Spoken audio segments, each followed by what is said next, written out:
어떤 의미에서는 오늘 또 예배가 말씀을 듣고 신앙으로 고백하는 것이긴 하지만 이 찬양의 고백이 우리 공동체의 고백이고 오늘 찬양을 드렸던 분들의 고백 속에 하나님의 위로하심이 있을 것이다. 저는 그런 생각이 듭니다. 오늘도 하나님께서 우리에게 또 주신 말씀들을 또 기대하고 또 제가 말씀을 전하려고 하는데요. 제가 다시 한번 기도하겠습니다.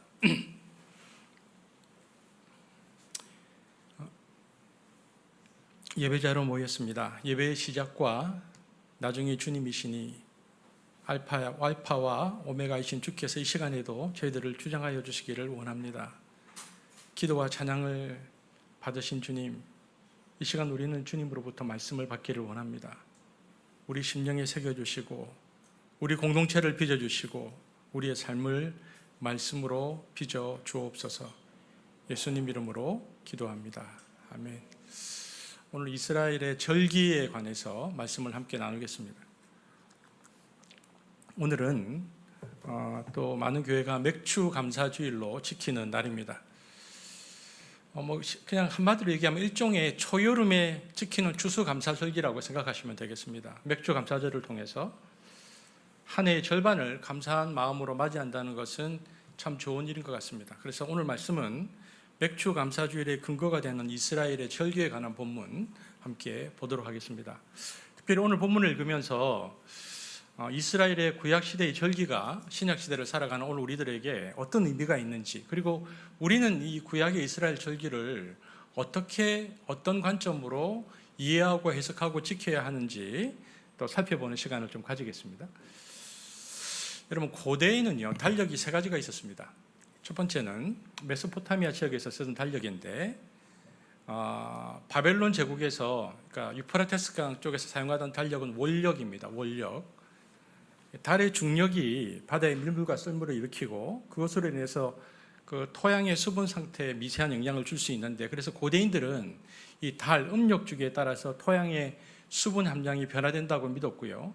그래서 농사를 잘 지으려면 달의 흐름에 따라서 씨도 뿌리고 파종도 해야 했기 때문에 이 원력이 발달했습니다. 우리가 흔히 사용하는 음력입니다.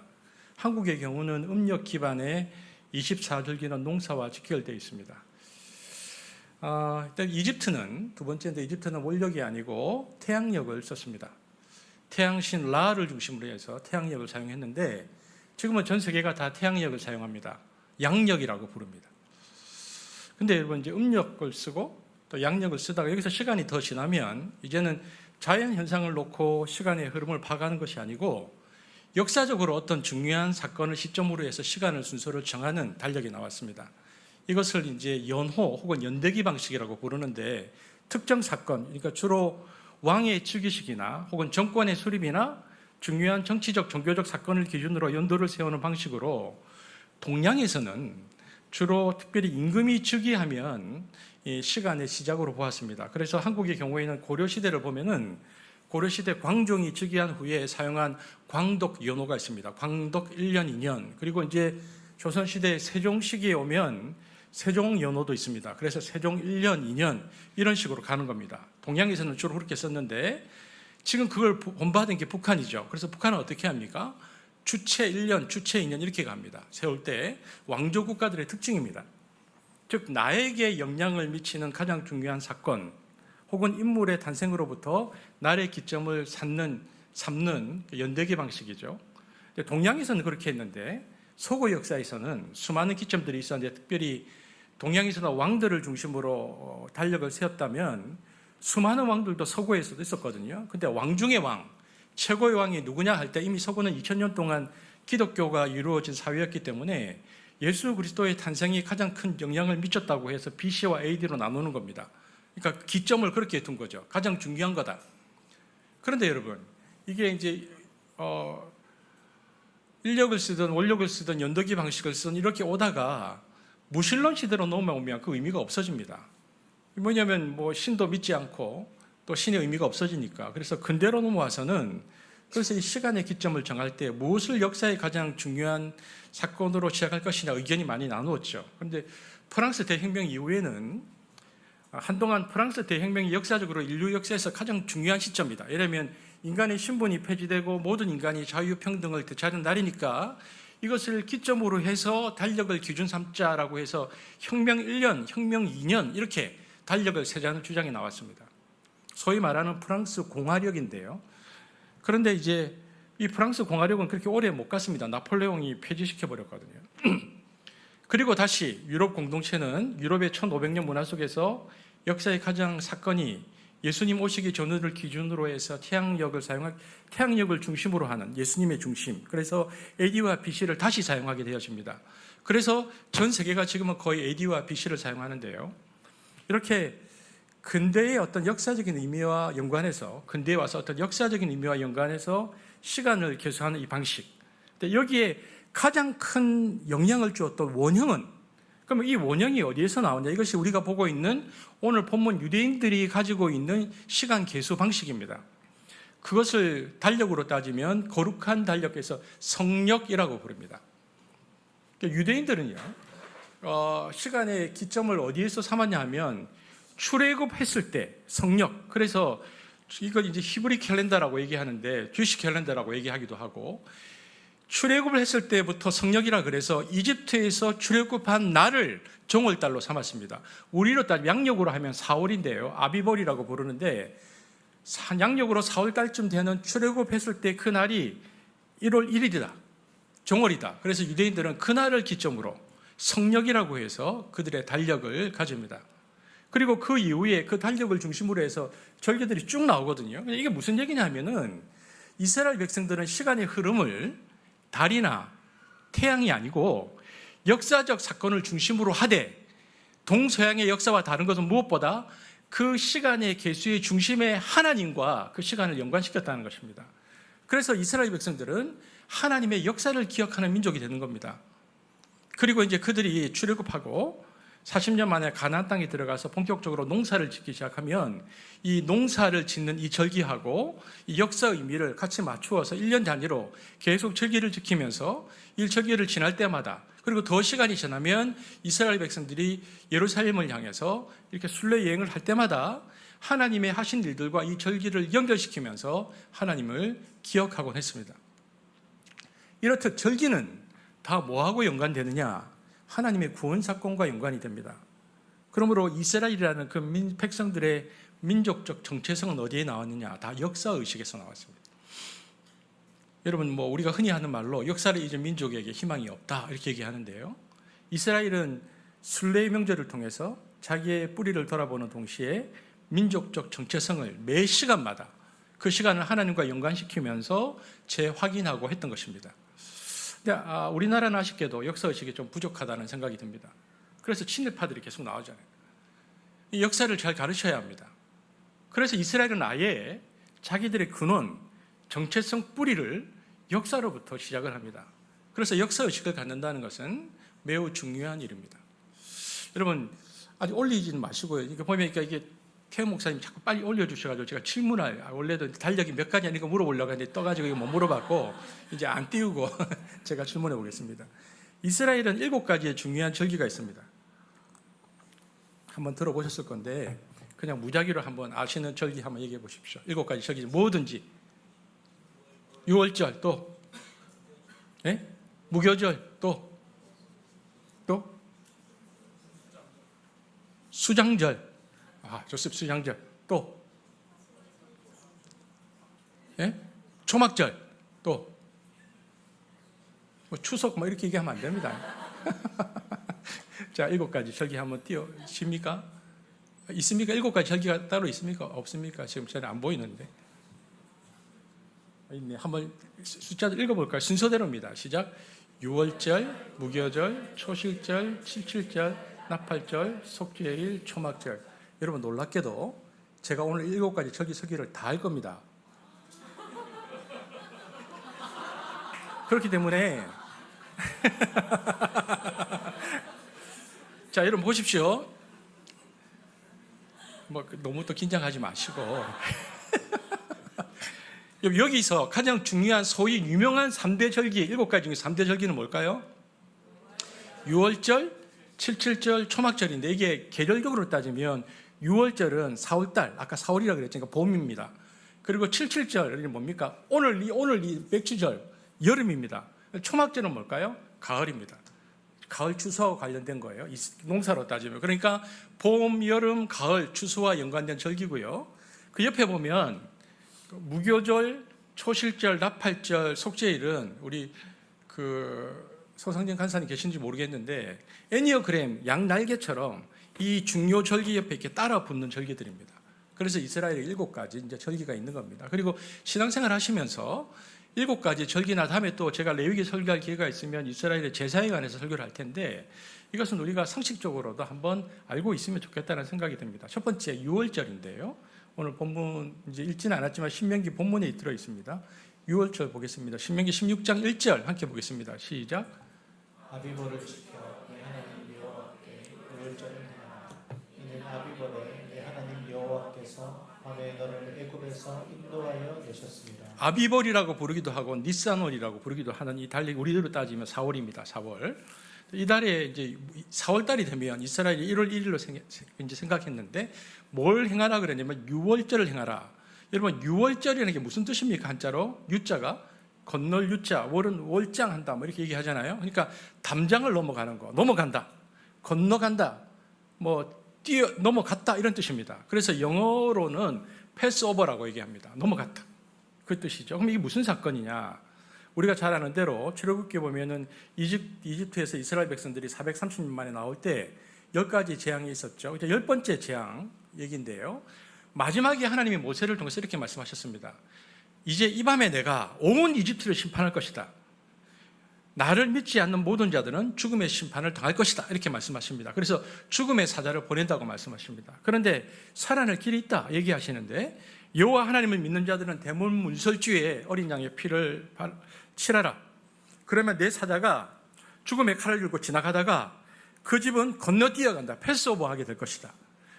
그러나 그것을 바르지 않는 집은 그 집의 장자, 짐승의 첫 새끼가 다 죽는 일이 일어날 것이다. 이런 일이 10번째 재앙이죠. 그렇다면 여러분 이 10번째 재앙의 의미가 무엇입니까? 여러분 모든 국가는 권력만 가지고 그 백성을 다스리지 않습니다. 권력 외에 교육, 문화, 관습 혹은 종교 등을 통해서 그 국가 통치가 정당하다고 국민이 스스로 동의해서 잘 따르도록 만드는데 그 동의 구조를 사회학자들은 헤게모니라고 말합니다. 그러니까 이 헤게모니를 당시에 애굽 파라오가 이집트에서 장악하고 있었습니다. 이집트 파라오의 통치 이데올로기 헤게모니는 뭐냐면 우상숭배라고 하는 신화적 형태로 작동하고 있었습니다. 그러니까 일상의 모든 작은 부분들도 그 영역을 다스리는 신들이 있다고 사람들로 하여금 믿게 해서 9가지 재앙이 전부 다 그 당시의 신이었습니다. 여기도 신이 있다, 저기도 신이 있다. 그 신들을 종교적으로 우상시하게 만들면서 그 신들의 맨 상층부, 모든 게 다 신인데 맨 상층부에 파라오를 딱 두는 겁니다. 그러니까 우상체제의 정점에 파라오가 있고요. 파라오가 신이고 파라오가 신의 최정점이고 그의 아들은 신의 아들이고 그 아들이 오시리스가 되어서 생명을 부여하는 신이다. 사람들 하여금 그래서 파라오와 그의 아들을 섬기도록 헤게모니를 딱 쥐고 있었습니다. 그래서 사람들은 믿었죠. 이렇게 이집트 신민들은 일상의 신들을 이렇게 섬기면서 차근차근 신에 대한 경외와 공포를 쌓아 나가다가 맨 마지막에 파라오와 파라오의 아들에게 모든 경배를 드리게 되는 겁니다. 이처럼 신중의 신이 파라오인데 너무 놀랍게도 모든 신들 위에 신 파라오의 그 신의 아들이 죽는 일이 발생하는 겁니다. 그 10번째 재앙 때. 그래서 하나님은 누가 참 신인가를 10가지 재앙을 통해서 일깨우고 그래서 마침내 이스라엘 백성들과 이집트에 있는 모든 사람들이 하나님을 바로 알게 되어지고 지금까지 그들이 신으로 섬기고 알던 모든 것들이 인간이 만들어내고 신화로 조작된 거짓 신들이라는 것을 깨닫게 하셔서 그 신화적인 문화와 문명으로부터 해방시키기 위해서 10가지 재앙을 일으키셨습니다. 그리고 이스라엘은 출애굽하죠. 그러니까 6월절은 뭐냐면 그날 이스라엘 백성들이 그렇게 나온 그날을 기념하는 날입니다. 그리고 그 구원의 핵심은 문설주에 바른 어린 양의 피입니다. 그 피를 보고 죽음의 사자가 넘어간 이 역사적인 놀라운 사건을 기억하는 겁니다. 그러면 이 6월절은 신약시대에 오늘 우리 그리스도인에게 어떤 의미가 있느냐? 그럼 바로 주님께서 6월절에 어린 양으로 오셨습니다. 그러니까 구약의 유월절을 예수님께서 완성하셨습니다. 뭐로? 자신의 십자가 죽음으로. 그래서 요한복음 1장 29절에 보면 세례 요한을 예수님을 뭐라고 파악했냐면 읽어보겠습니다. 1장 29절 시작. 이튿날 요한이 예수께서 자기에게 나아오심을 보고 이르되 보라 세상 죄를 지고 가는 하나님의 어린 양이로다. 요한이 뭐라고 얘기했냐면은 예수님을 보면서 세상 죄를 지고 가는 하나님의 어린 양이라고 파악했습니다. 예수님을. 그러니까 무슨 얘기냐면 예수님은 유월절의 어린 양이다 이렇게 말한 겁니다. 그렇다면 유월절 양이 죽어서 문설주에 이렇게 피가 이렇게 칠해지는 날, 이집트 백성들은 그때 나왔는데 어린 양이신 예수님이 십자가에서 죽는 날 그 일이 일어나는 것입니다. 그래서 유월절이 구약의 유월절이 십자가에서 완성되는 겁니다. 이렇듯 예수님은 하나님의 어린 양으로 십자가에서 죽으셨습니다. 그렇다면 구체적으로 예수님께서 이스라엘 백성들이 피를 바른 날이 있잖아요. 그런데 구체적으로 예수님이 언제 죽었습니까? 날짜로는. 죽으신 날짜가 언제 죽으셨어요? 예수님이 죽으신 날짜가. 성경에 뭐라고 되어 있죠? 예수님이 안식일 전날 죽으셨습니다. 여러분, 금요일 저녁부터 토요일 저녁까지가 안식일입니다. 금요일 저녁부터 토요일 저녁까지. 그런데 예수님께서 언제 십자가에 매달리십니까? 성경에 보면. 금요일 저녁부터 토요일까지가 안식일인데 예수님이 언제 매달리시죠? 안식일이 시작되는 금요일 오후 6시보다 훨씬 전, 9시간 전인 오전 9시에 십자가에 매달리세요. 안식일이 시작되기 전이죠. 그리고 9시에, 오전 9시에 매달리셔서 몇 시간 동안 매달려 계십니까? 예수님께서? 6시간 동안 매달리고 계시다가 오후 3시에 운명하셨습니다. 그러니까 안식일이 시작되기 3시간 전에 죽으셨어요. 예수님. 그러니까 안식일 전날 죽으셨죠. 근데 특이한 것은 성경을 읽어보면 예수님이 유달리 일찍 죽으셨어요. 그것을 알 수 있는 것이 예수님이 죽으셨을 때 좌우에 있는 사람들은 안 죽었어요. 아직. 성경이 그냥 말하고 있는데요. 요한복음 19장 31절에서 33절 한번 보겠습니다. 시작. 유대 사람들은 그날이 유월절 주기이므로 안식일에 시체들을 십자가에 그냥 두지 않으려고 그 시체의 다리를 꺾어서 치워달라고 빌라도에게 요청하였다. 그 안식일은 큰 날이었기 때문이다. 그래서 병사들이 가서 먼저 예수와 함께 십자가에 달린 한 사람의 다리와 또 다른 한 사람의 다리를 꺾고 나서 예수께 와서는 그가 이미 죽으신 것을 보고서 다리를 꺾지 않았다. 여러분, 양쪽 죄인들은 다리를 꺾었잖아요. 근데 예수님께 양쪽 죄인 다리를 꺾는 이유는 왜 꺾었냐면, 왜 꺾었지? 아직 죽지 않았기 때문에. 그러니까 이제 설명하겠습니다. 일반적으로요, 십자가형은 정치범들이 당하는 사형형이에요. 그래서 너무 고통스러워서 로마 사람들에게는 잘 행하지 않았는데 처절하게 고통당하면서 오래 죽도록 놔두는 형벌입니다. 십자가형은. 그런데 이 형은 그래서 보통 한 일주일씩 그 사람이 매달려서 막 벌레가 꿈틀거리듯이 꿈틀거리다가 죽어가는 그런 잔인한 형벌이 십자가형입니다. 그러니까 가족들이 이걸 보면서 안타까움에서 막 절망하고 몸부림치게 되는 그런 끔찍한 형벌이 십자가형이기 때문에 십자가형은 로마인들에게는 행하지 않습니다. 그래서 이방인 중에서도 일반적으로 행하지 않고요. 누구에게 행하냐면 반역자들, 황제에게 저항한 사람들, 정치범들만 십자가에서 죽였거든요. 그래서 여러분, 여러분 영화도 보셨지만 예수님이 오시기 한 70년 전에 스파르타쿠스가 반란을 일으켜가지고 엄청난 그 노예들이 쫙 매달리는 사건 있잖아요. 반란이 있으니까 십자가형으로 다 죽여버리거든요. 그리고 너희들이 이렇게 하면 죽인다. 이거 보여주는 거죠. 예수님도 십자가에 달렸다는 것은 무엇으로 죽으셨냐만 하면 당신은 정치범으로 죽었다는 얘기입니다. 정치범으로 로마의 체제를 정복하는 사람이다. 예수님이 십자가에 달리셨는데 오랫동안 매달려 놓고 죽는 형벌입니다. 그런데 다른 정치범들과는 다르게 예수님이 오래 있다 죽으면 곤란한 것이 오늘 성경에 나오는데 뭡니까? 조금 더 있으면 안식일이 시작되는데 예수님이 죽으면 곤란해지는 겁니다. 왜냐하면 안식일 날은 시체를 만지면 안 되잖아요. 그러니까 금요일 오후 6시부터는 시체를 매달아두면 뭐 그 시체를 어떻게 손댈 수도 없고 거룩을 해치는 일이니까 빨리 죽어서 시체를 치워야 안식일을 치를 수가 있는 겁니다. 그래서 로마인들한테 가서 당시의 종교 지도자들이 빨리 죽게끔 부탁을 하면 그 비법이 있습니다. 로마인들의 형벌 비법이 있는데 크루시픽션이라고요. 어떻게 돼 있냐면 해모나 말뚝을 갖다 가지고 옵니다. 아직 안 죽었으면 빨리 죽이려면. 그러니까 이걸 갖고 와서 이게 매달려 있잖아요. 그러면 이 정강이 뼈를 해모로 딱 때려서 부셔버려요. 그러면 어떻게 되냐면 보십시오. 매달려 있는데 정강이 뼈를 딱 때리면 다리에 힘을 못 주니까 축 처지잖아요. 그러면 이제 두 손으로만 축 처지는데, 그러면 이게 양쪽하고 이렇게 축 처지면서 심장하고 혈관에 무리가 가고, 그리고 연관된 근육이 경련을 일으키게 되면서 마지막에는 숨을 못 쉬어서 죽습니다. 짧은 시간에. 이렇게 빨리 죽게 하는 형이 있었어요. 그런데 성경에 보니까 유대인들이, 오늘 성경에 나왔는데 아마 오후 3시인데 그걸 요청한 것 같아요. 허락을 받았죠. 빨리 죽여라. 그래서 해머를 메고 와서 보니까 좌우에 있는 죄인들은 꿈틀거리니까 쳐서 죽였는데, 예수께 와서 해머를 딱 치려고 보니까 이미 죽으니까 안 친 거예요. 딱 보니까 죽었다는 거예요. 그러니까 이 해머를 굳이 쳐서 죽일 필요가 없다, 성경에 기록한 거죠. 자, 그래서 요한복음 19장 32절 34절에 보면 이렇게 되어 있는데 한번 읽어보겠습니다. 시작.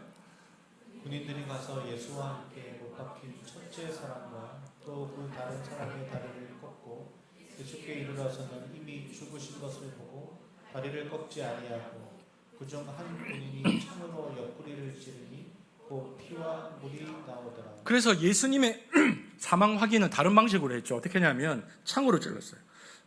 그랬더니 피와 물이 나왔다, 이렇게 기록하고 있습니다. 그런데 이것을 요한은, 피와 물이 나온 사건을 요한은 어떻게, 그리고 예수님이 죽였던 그 방식을, 요한은 그것을 예수님이 죽으시고 한 70년에서 100년의 성경을 기록하면서 이것을 뭐라고 기록했냐면은 예언이 성취된 것이다, 이렇게 기록합니다. 요한복음 19장 36절인데 한번 같이 읽어보겠습니다. 시작. 이 일이 일어난 것은 그 뼈가 하나도 꺾이지 아니하리라 한 성경을 응하게 하려 합니다. 요한이 이걸 왜 썼냐면, 이 사건을 요한이 기록하려고 보니까 이것은 단순한 한 사건이 아니고 예언이 성취되는 사건이었는데, 즉 구약의 예언이 예수님께 성취되어서 예수님 다리뼈를 꺾을 필요가 없었다는 것입니다. 그러면 그 예언이 무엇인가 했을 때 민수기 9장 11절 12절 함께 보겠습니다. 시작.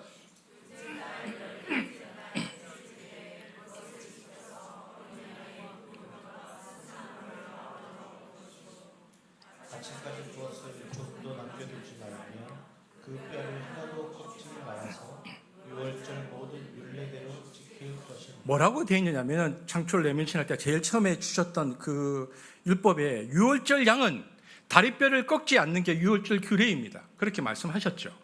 그런데 이것이 요한이 보니까 예수님께 이루어졌다는 겁니다. 예수님이 어린 양으로 유월절날 돌아가셨고 뼈 하나도 꺾이지 않았다라고 해석한 것입니다. 그러니까 이게 유월절의 완성이다라고 요한은 본 거죠.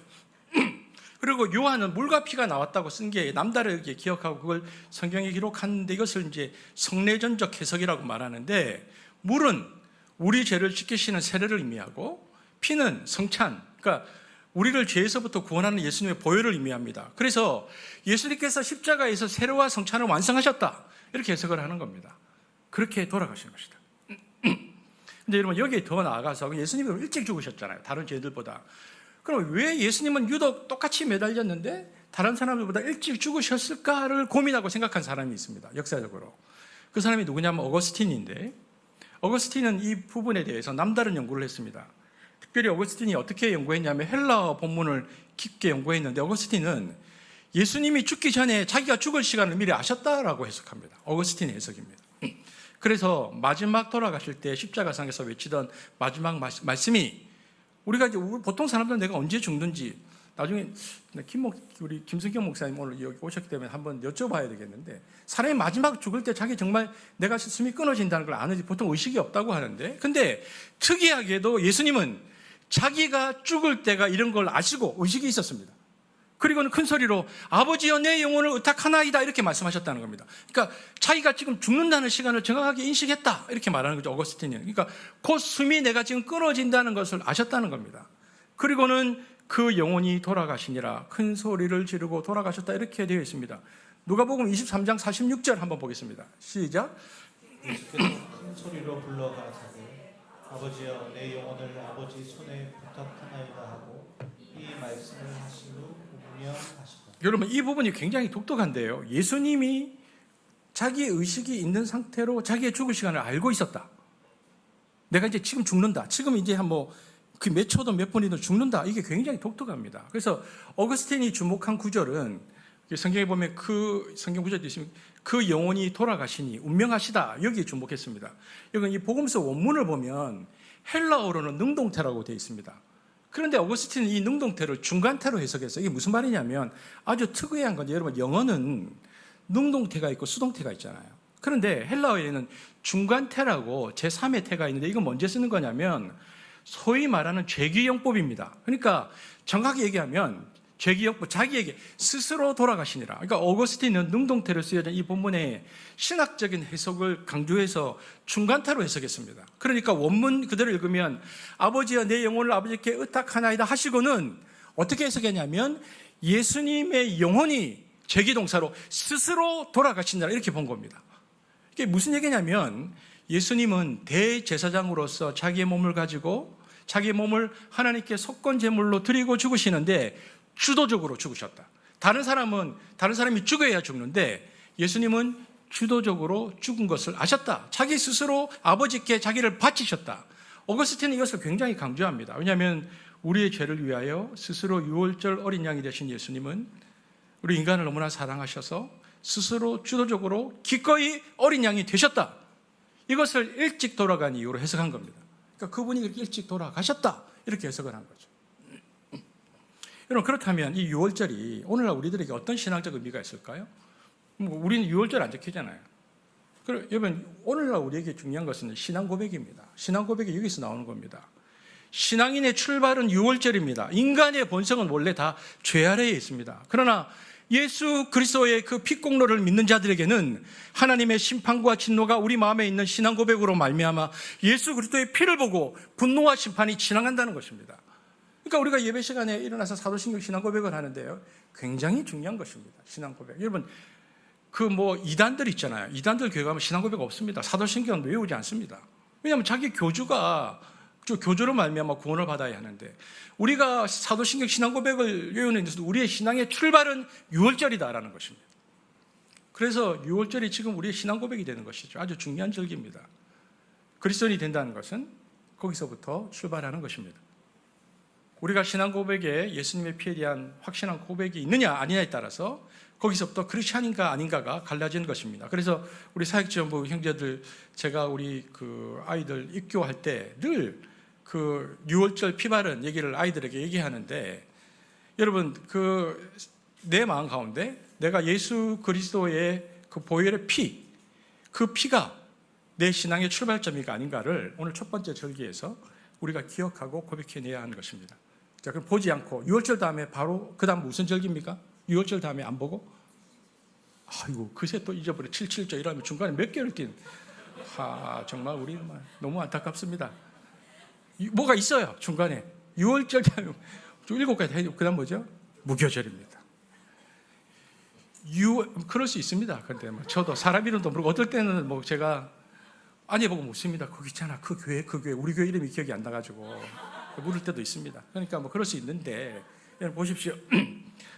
무교절은 언제 시작하냐면 유교절이 끝난 직후부터 7일 동안, 그러니까 유월절이 끝나면 곧바로 7일 동안 이어지는 절기인데, 이거는 왜 나왔냐면, 무교절은 이스라엘 백성들이 이제 이집트에서 10가지 재앙 다음에 빠져나올 때 막 급하게 빠져나와야 되니까 발효되지 않는 빵, 무교병, 발효되지 않는 빵과 쓴 나물을 먹은 것을 기념합니다. 그러니까 유월절은 구원과 해방을 향한 어떤 신앙의 출발점, 순례의 출발점인데, 이어지는 그 무교절 전통은 신앙 고백 뒤에, 우리가 신앙 고백한 다음에 우리 그리스도인에게 요구되는 것이 무엇인가를 가르쳐주는 절기인데, 그리스도 안에서 새로운 삶을 시작하려는 이들은 그래서 묵은 누룩을 버려야 하는 것입니다. 고린도전서 5장 6절에서 7절, 누룩을 넣지 않는 빵. 자, 한번 보십시오. 제가 읽어보겠습니다. 시작. 적은 누룩이 온 반죽을 부풀게 한다는 것을 알지 못합니까? 여러분은 새 반죽이 되기 위해서 묵은 누룩을 깨끗이 치우십시오. 그래서 이런 발효되지 않은 누룩을 넣지 않는 빵, 무교병이 되기 위해서 고린도전서에서 뭐라고 해석하냐면요, 여러분이 새 반죽이 되기 위해서는 묵은 누룩을 버려야 한다. 무교병이 되기 위해서는. 왜냐하면 우리 안에 있는 묵은 누룩은 어떤 것이 있습니까? 여러분, 우리가 몸을 갖고 있잖아요. 몸. 근데 몸을 가진 사람들이 흔히 빠지기 쉬운 유혹이 있습니다. 자, 순서대로 얘기하겠습니다. 첫 번째, 담식. 먹을 것을 담하는 것. 근데 얼마 전에 굉장히 위로가 되는 얘기를 들었어요. 누가 어느 분하고 얘기하는데 그러더라고. 이렇게 막 음식을 먹는데 우리가 먹을 때 많이 먹으면 약간 부담되잖아요. 그러니까 그 남편이 위로하면서 나는 뭐 당신의 100g도 이 세상에서 사라지는 걸 원하지 않아. 뭐 이렇게 얘기하더라고요. 여러분 보시죠. 탐식, 먹을 것을 탐하는 것. 그다음 탐색, 쾌락을 추구하는 것. 탐물, 소유욕. 그런데요, 이 탐식, 탐색, 탐물이 탐욕이 충족되지 않을 때 사람들은 세 가지 반응을 보입니다. 첫 번째, 화, 노여움. 두 번째, 낙심. 세 번째, 아이 모르겠다. 게으름, 정신적 자포자기입니다. 반면에 이 세 가지 탐욕이 충족되면 그 사람은 영혼이 미혹되어서 자만과 자기 자랑에 빠집니다. 그래서 보십시오. 탐식, 탐색, 탐물, 분노, 나태, 자만, 자기 자랑. 이게 인간이 가지고 빠지기 쉬운 8가지 악덕. 그러니까 4세기 말에서 5세기 초에 활동했던 그 존 카시안이라는 사람이 쓴 인간의 8가지 혹은 7가지 죄악. 근데 이 몸을 갖고 있는 인간이 가지고 있는 죄악이죠. 그런데 여러분, 성도의 삶은 이런 물은 누룩을 제거해가는 과정이라는 것입니다. 근데 그러기 쉽지 않아요. 굳어진 몸을 부드럽고 유연하게 바꾸기 위해서는 꾸준한 노력이 필요하죠. 여러분, 저도 아침에 일어나면 스트레칭을 한 15분 하거든요. 근데 지금은 스트레칭이 좀 괜찮아요. 근데 처음 할 때 너무 힘든 거예요. 몸이 뻣뻣해가지고. 뭐 분명히 유튜브를 보고 따라하는데 다리가 뭐 안 잡히고 막 그러더라고요. 저 유튜브에서는 되는데. 우리가 몸을 부드럽게 하기 위해서 꾸준한 노력이 필요한 것처럼 몸과 마음에 밴 나쁜 습성을 고치기 위해서도 꾸준한 노력이 필요합니다. 여러분, 저는 지금의 한국 개신교인들에게 가장 부족한 것은 이 훈련이라고 생각이 듭니다. 그래서 사도 바울은 고린도전서 5장 8절에 그러면 어떻게 해야 이 묵은 누릇을 부패된 안 좋은 누룩을 버릴 수 있느냐 이렇게 얘기합니다. 보겠습니다. 시작. 그러므로 묵은 누룩 곧 악의와 악독이라는 누룩을 넣어 빵으로 절기를 지키지 말고 성실과 진실을 누룩으로 삼아 누룩 없이 빚은 빵으로 지킵시다. 여러분, 성도들에게 요구되는 것은 그래서 성실과 진실입니다. 그러니까 기독교인이라면 누구라도 함께 일하고 싶은 사람이어야 하고 언제라도 믿을 수 있는 사람이어야 합니다. 이게 성실과 진실입니다. 다시 말씀드립니다. 누구라도 함께 일하고 싶은 사람이어야 하고 성실, 언제라도 믿을 수 있는 사람, 진실. 성경은 성실과 진실을 누룩으로 삼아라 이렇게 말하거든요. 저는 지금 기독교가 해야 할 일은 세를 과시하는 것이 아니고 조용히 몸을 낮추고 우리가 잃어버린 본질을 찾아야 하는 때라고 생각합니다. 날이 오늘도 많이 더운데 이 무더위 속에서도 우리 농사 지으신 분들은 더 잘 아시겠지만 곡집과 열매는 풍성한 가을 잔치를 위해서 연그러지고 있습니다. 사람도 삼복의 무더위를 견뎌야 성숙해집니다. 지금 한국 교회는 삼복의 때를 지나고 있습니다. 묵은 누룩을 제거해야 할 때가 이르렀습니다. 여러분, 세상이 던지는 돌을 지금은 겸허하고 겸손하게 맞아야 합니다. 그리고 그 얼얼하고 생생한 아픔으로 우리를 기억해 가야 합니다. 성실과 진실이 우리의 살 길입니다. 그 길은 주님께서 은혜와 진리로 열어놓으신 길입니다. 그 길을 단호히 택하는 이들이야말로 누룩 없이 빚은 빵입니다. 세상을 맑고 밝은 빛으로 가득 채우기를 꿈꾸는 사람들, 그래서 일그러지고 왜곡된 세상을 하나님이 보시기에 좋았던 세상으로 원위치시키는 사람들, 그들이야말로 하나님의 진정한 아들, 딸들입니다. 이런 소망을 품고 삶을 축제로 바꾸어 가야 하는 것이 무교절을 적용하는 우리의 삶이어야 합니다. 자, 세 번째. 자, 보지 않고 유월절, 무교절, 그 다음에 뭡니까? 자꾸 7.7절 가지 말고 중간에 뭐 있다니까. 왜 이렇게 7.7절이 집착가 중간에 7.7절이 있다가 나오고 우리가 7.7절을 지나고 있죠. 중간에 뭐가 있다니까요. 뭘 물어도 자꾸 7.7절 하니까. 유월절, 무교절, 그 다음에 뭐가 있습니까? 혹시 초실절, 그렇죠. 초실절. 다음은 초실절입니다. 여러분, 유대인 전통에 따르면 아까 말씀드렸지만 금요일 오후 6시부터가 안식일이 시작되기 때문에 유월절 식사를 하거든요. 6시부터. 근데 유월절 식사는 금요일 저녁 때 뭘 먹냐면 어린 양의 고기, 그리고 이제 무교병으로 하는데, 근데 성경에 예수님이 성만찬했잖아요. 예수님이 성만찬한 건 유월절 식사가 아닙니다. 왜냐하면 예수님은 목요일 저녁에 식사한 거예요. 예수님은. 그러니까 왜냐하면 자기가 죽을 걸 아시고 예수님이 유월절 식사를 당겨서 하신 거예요. 그러니까 그건 유월절 식사가 아니고 그 전에 하신 거죠. 예수님은 안식일이 시작되기 3시간 전 죽으시고 금요일 오후 3시에, 안식일은 금요일 저녁 6시부터 토요일 오후 6시에 끝나는데 그리고 토요일 오후 6시부터 일요일 오후 6시까지가 안식 후 첫날인데 성경에 보면 안식 후 첫날 새벽이 예수님이 부활하신 거예요. 그러면 안식 후 첫날은 무슨 절기냐? 구약에서는 이것을 첫 곡식을 드리는 날, 그래서 초실절, 그러니까 처음 열매, 영어로는 그렇게 되어 있죠. 포스프루라고 되어 있습니다. 첫 열매를 드리는 것, 초실절. 그러니까 농사 중에서 여러분 제일 먼저 있는 게 보리라고 하는데, 겨울 동안에 보리 싹이 자라나서 마침내 보리의 첫 열매가 맺히면 하나님께 감사해서 곡식을 드리는데, 안식 후 첫날이니까 우리로 말하면 안식 후 첫날이면 우리는 어떤 날입니까? 주일입니다. 주일. 그러니까 이 초실절은 대체로 우리 개신교에서 얘기하는 부활절 시기하고 겹치고, 또 개신교인 우리는 그래서 이 초실절을 예수의 부활을 첫 열매로 비유하여 기념합니다. 왜냐하면 초실절이 안식 후 첫날 예수님의 부활을 의미하고 날짜가 겹치니까 우리는 예수의 부활을 첫 열매다. 그래서 그 첫 열매 진짜 보리를 드렸던 것처럼 우리도 예수의 부활이 첫 열매다. 개신교는 그렇게 비유하는데요. 그래서 고린도전서 15장 20절, 고린도전서 15장 23절 두 절 같이 읽어보겠습니다. 시작. 그러나 이제 그리스도께서 죽은 자 가운데서 다시 살아나사 잠자는 자들의 첫 열매가 되셨다. 23절. 그러나 각각 자기 차례대로 되리니 먼저는 첫 열매인 그리스도요, 다음에는 그가 강림하실 때에 그리스도에게 속한 자요. 여러분, 부활이 차례대로 일어나는데 동시다발적으로 아니고, 첫 번째는 그리스도의 부활이 첫 열매, 그리스도의 부활이 첫 열매입니다. 그 다음에는 그에게 속한 공동체 부활이 있고요. 26절 이하에 보면 마지막 날 둘째 부활이 있는데 차례대로 이루어진다. 이것은 제가 여러분 기억을 못 하시겠지만, 제가 천년왕국과 종말론 설교할 때 그래프까지 그리면서 자세히 말씀드렸지만 기억을 못 하실 거라고 생각하고, 어쨌든 그렇게 되어 있습니다. 그런데 여기에서 예수 그리스도의 부활의 사건을 어떻게 보아야 하는가에 대해서 바울이 뭐라고 되어 있습니까? 15장 20절에 한번 띄워주실래요?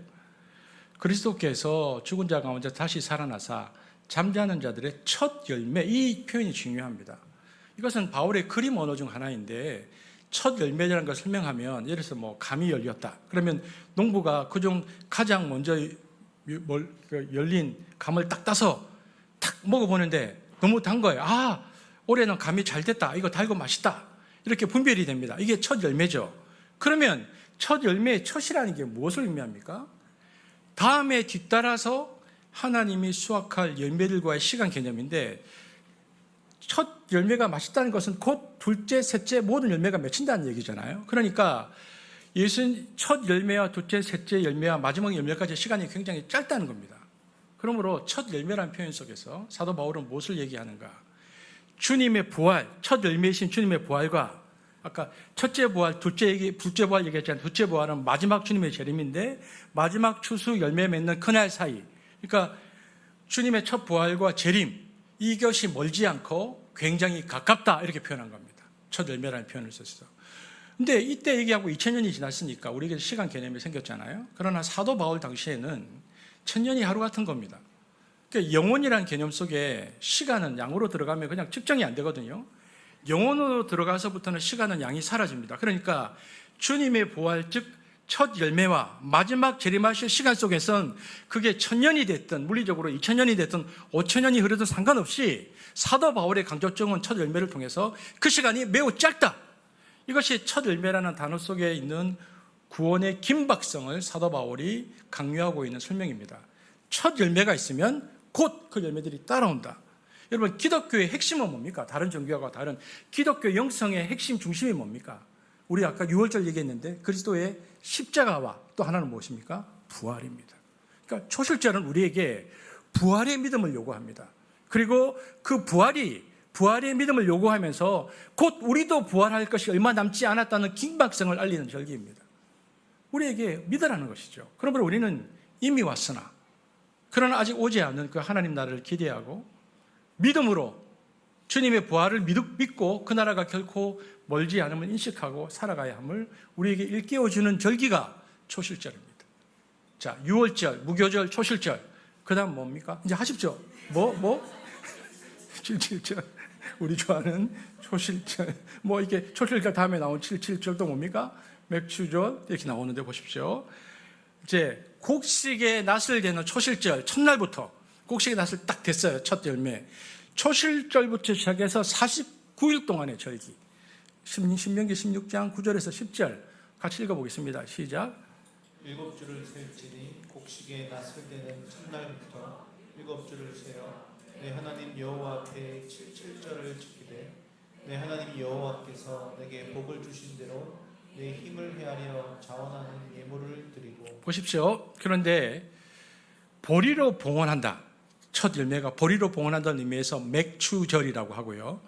곡식의 낫을 되는 첫날 초실절을 기준으로부터 7주간을 헤아린다고 해서 77절이라고 하기도 하고요. 또 6월절부터 헤아리면 50일째 되는 날이라고 해서 그날을 오순절이라고 얘기합니다. 그리고 신약에 이르면 오순절 날에 성령이 임하신 것을 기념해서 성령 강림절이라고 부르기도 합니다. 그러니까 77절, 오순절, 맥추절, 성령 강림절은 같은 날입니다. 의미가 다르지. 같은 날을 쓰는 것입니다. 날짜 계산을 해서.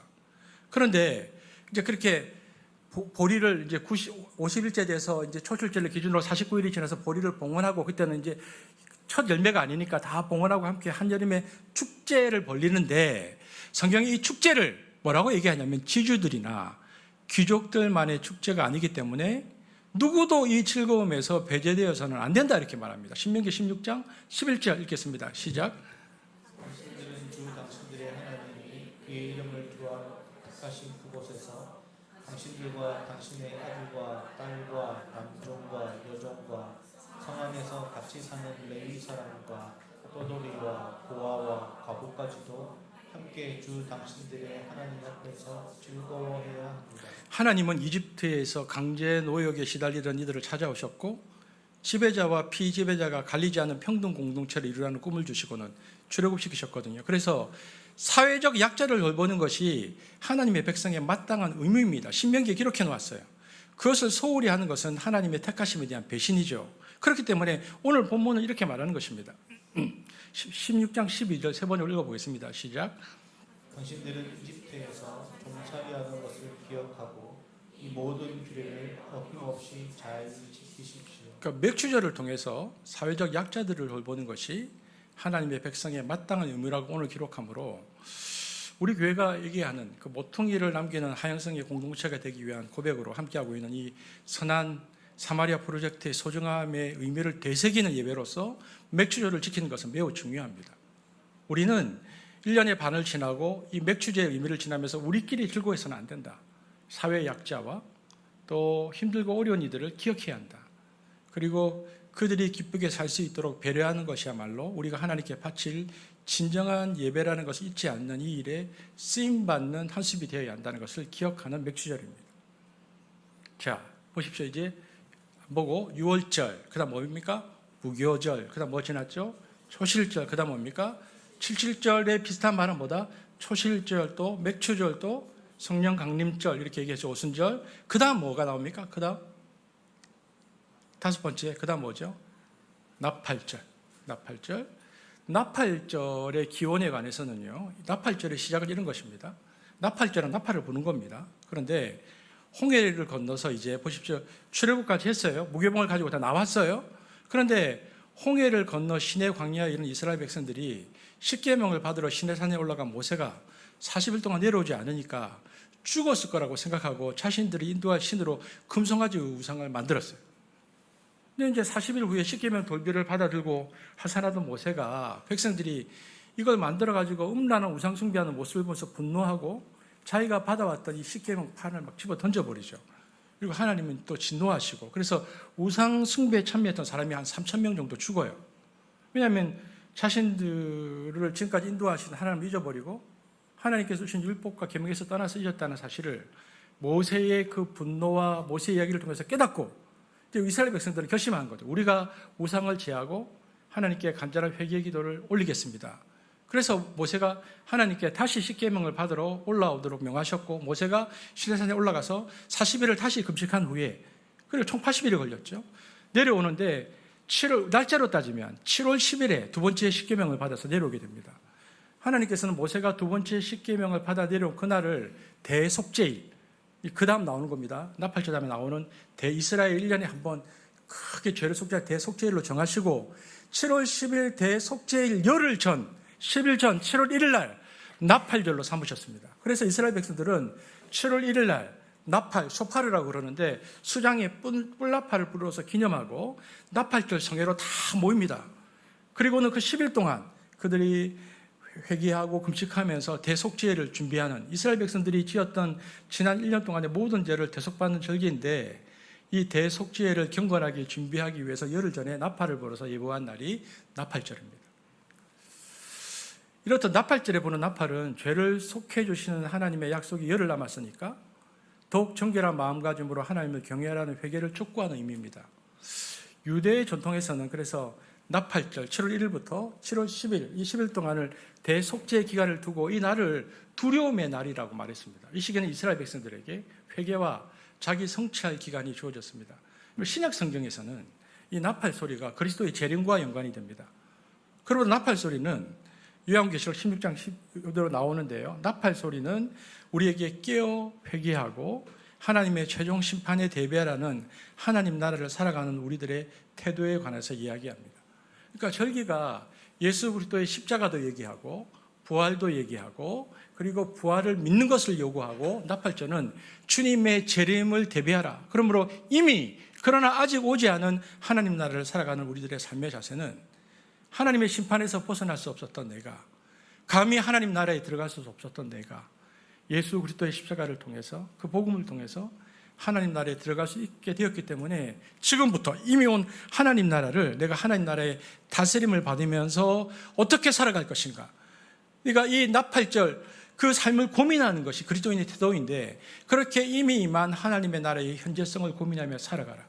나팔을 부는 것입니다. 재림 전 너희들이 이제 그 시간을 기억하고 어떻게 살아야 할 것을 이스라엘 백성들은 회개와 간구를 통해서 회개와 자기 죄를 하나님께 고백하는 것을 시간을 보냈는데 재림 전 너희들이 어떻게 살아야 할 것을 너희들이 생각해 봐라 라는 절기입니다.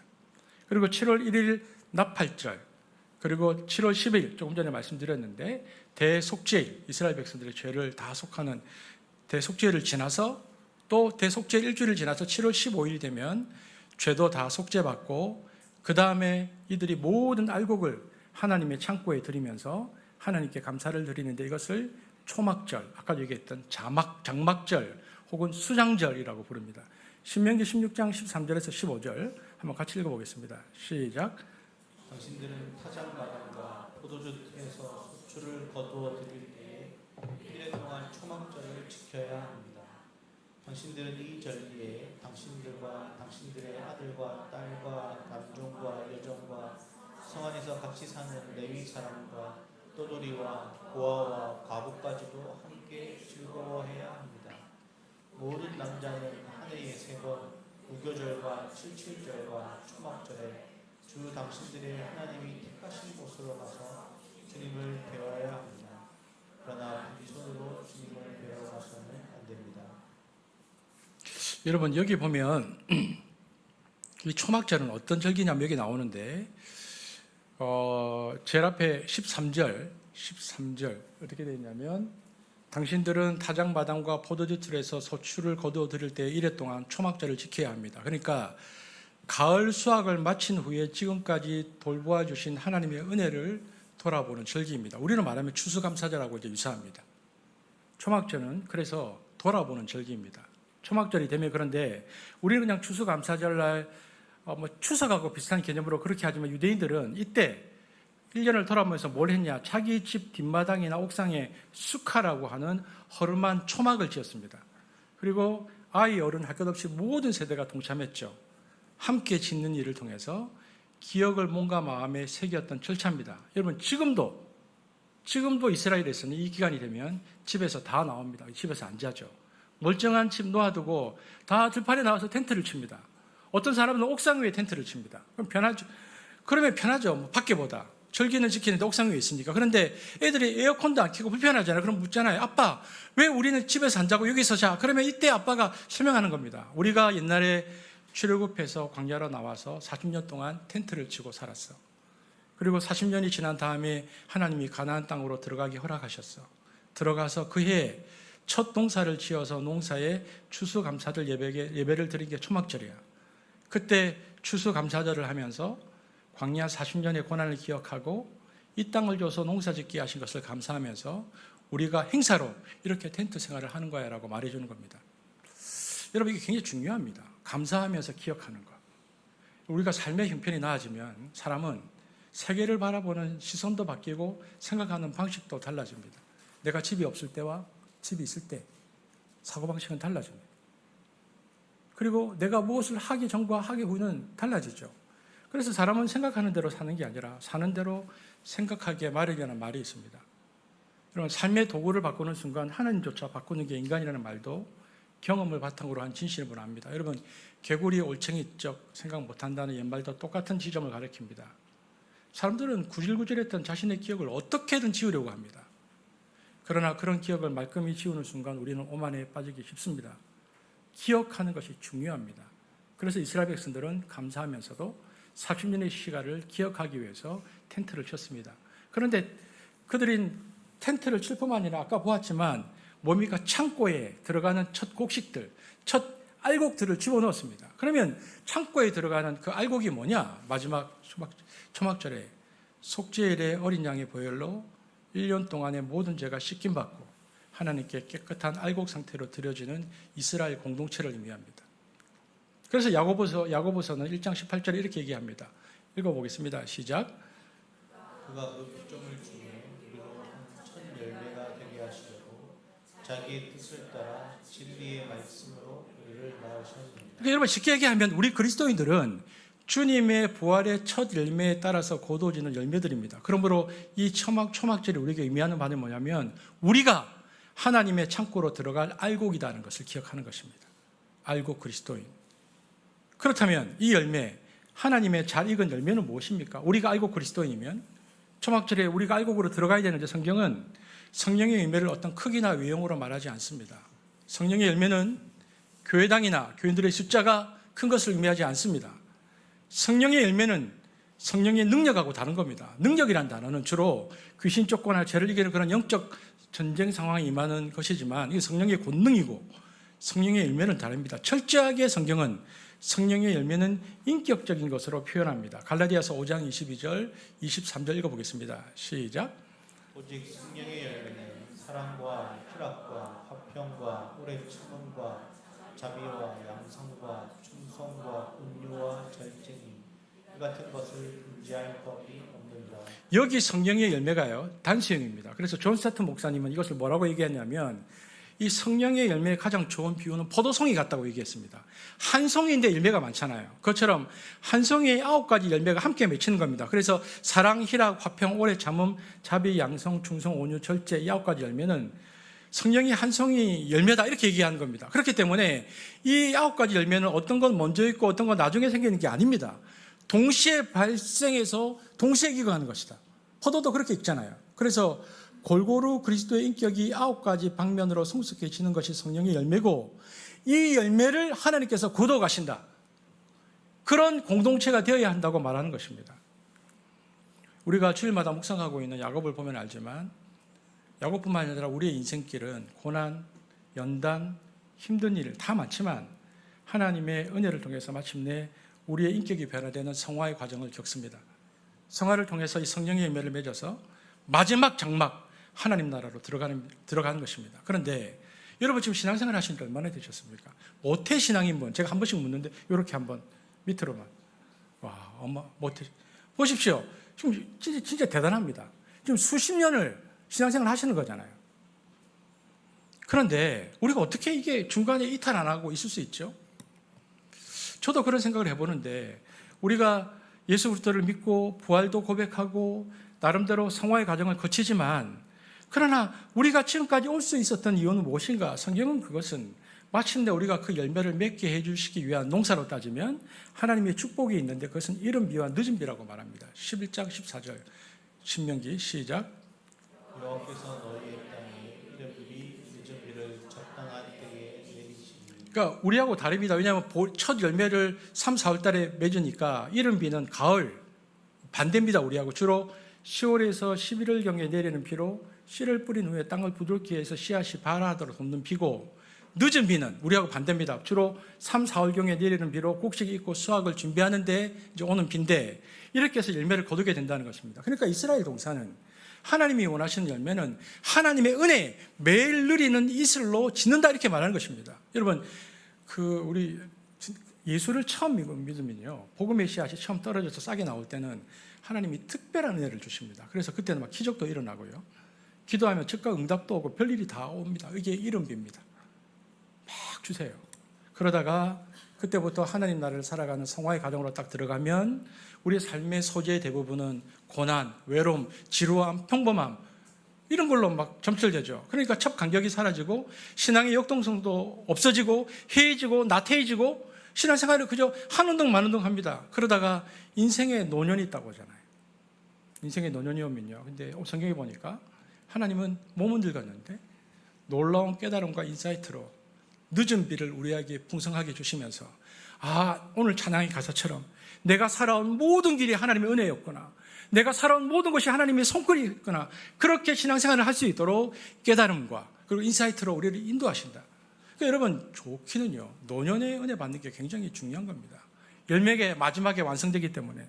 그런데 막 늙어서까지 막 성질이 이상해지고 그러지 말고, 늙어서는 성질 충만하지 마시고 성령 충만하시고 이렇게 해서 늦은 비까지 내리시는 하나님의 그 은혜로 열매를 익어가야 되죠. 문제는 이것을 가지고 예수님이 어떻게 얘기했느냐. 예수님께서 요한복음 15장 2, 3절에 그래서 이 포도원 비유를 드셨어요. 이걸 가지고 읽어보겠습니다. 시작. 물은 내게 붙어 있어 열매를 맺지 아니하는 가지는 아버지께서 그것을 제거해 버리시고, 물은 열매를 맺는 가지는 더 열매를 맺게 하려 하여 그것을 깨끗하게 하시느니라. 너희는 내가 흘려준 말로 이미 깨끗하여졌으니. 우리가 포도송이에 열매를 맺어야 되는데 이른 비와 늦은 비로 주시는데 예수님이 딱 가져와서 포도원 주인은 하나님이다, 농부 포도나무는 예수님이다. 그럼 우리는 가지다, 붙어있어. 포도 열매가 맺으려면, 그러면 우리가 이게 열매를 맺으려면 어떻게 되느냐, 예수님께 딱 붙어 있어야 된다, 이렇게 얘기하는 거죠. 성령 안에서 거듭나서 예수님께 딱 붙어 있으면 성령의 생기가 계속 우리 안에 들어와서 말라 죽지 않고 열매를 맺는다. 그러면 우리가 그 생생한 수액을 빨아들이는 가지가 되는 거죠. 즉 예수님의 뿌리로부터 올라오는 성령의 생기를, 생수를 빨아들여서 열매를 맺는 겁니다. 그런데 어떤 가지는 나무하고 그 가지 사이에 코르크가 생겨서 말라 죽는 놈이 있습니다. 또 가지가 모양은 있는데 열매를 안 맺습니다. 병든 가지거든요. 그냥 예수 겨우 믿고 교회 다니고 붙어 있는 것 같은데 성령의 열매는 없는, 다닌 듯 만 듯한 신자, 이런 사람들이 있다는 겁니다. 그러면 이때 포도원 주인 입장에서는 하나님은 어떻게 생각하실까요? 내가 이 열매를 다 맺게 해야 되는데 어떻게 할까 고민하신다는 거죠. 그럼 어떻게 해야 합니까? 방법은 그래서 죽은 가지를 잘라냅니다. 그렇게 해야 열매를 풍성하게 맺을 수 있거든요.